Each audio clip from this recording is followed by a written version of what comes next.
今天我们来说一只鸟的故事。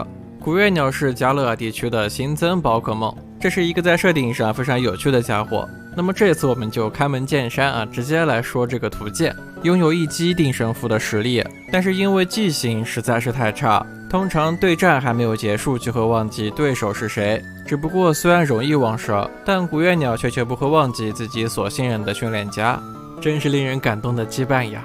只是如果遇上自己食物被抢的情况，那就算对手是自己的训练家，也会毫不留情地发起攻击。这大概是铁面无私吧，非常贪吃，会把刺梭鱼整只吞进嘴里，但是偶尔也会搞错对象，而咬上别的宝可梦。这段描述所说的就是古月鸟的强力特性，一口导弹。触发特性需要2个步骤，首先是要古月鸟使出冲浪或潜水，把猎物从水中先捕出来，其次呢是要古月鸟受到攻击，再将猎物吐出来。吐出的猎物会造成1/4血量的伤害，并且根据古月鸟触发特性时的血量高低，叼来的猎物也会有所改变。当血量高于1半时，猎物是刺梭鱼，附加效果是会降低对方的1级防御。据说是想把肉滚滚的刺梭鱼整只吞下，但结果却是把它卡在了喉咙里。不过只需要很小的冲击，就能把卡在喉咙里的刺梭鱼猛地吐出来。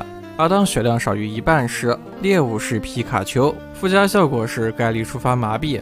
据说是不小心吞下了皮卡丘，虽然卡住了喉咙不太舒服，但古月鸟并不是特别在意。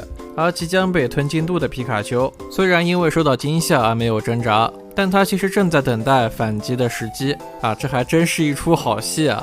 不得不说，这个图鉴还是蛮有诚意的，写的呢也确实很有意思。虽然我也很想知道为什么水里会有皮卡丘但这并不重要是吧？图鉴的事怎么能较真呢？话虽如此，但我还是想稍微的较真一下。让我们来看它的名字。虽然名字叫做古月鸟，然而它既不是化石，也和月亮没有什么关系。第一次看到这个名字的时候，我还在想它是不是出自《山海经》，然而查了一下，发现它并不是。那么这个名字到底是如何而来呢？熟悉宝可梦设计套路的兄弟们应该都能猜到，这个宝可梦是有现实原型的。那么它的原型就是鸬鹚。鸬鹚是一种大型的食鱼游禽，经过驯化之后，甚至还可用来捉鱼。据说是要在鸬鹚的喉部系上绳子，让鸬鹚在捕鱼后无法将鱼直接吞下，从而逼迫其把鱼再吐出来，最终实现捕鱼的效果。当然在事成之后，作为交换，渔夫也是会赏点小鱼给鸬鹚吃的，毕竟多少是要给点的嘛，不然叫人家纯打白工那也太坏了吧。做个人吧。不过咱真的也没有养过鸬鹚，这事儿我也不知道是真的还是编的，还是希望有内行的兄弟能解释一下吧。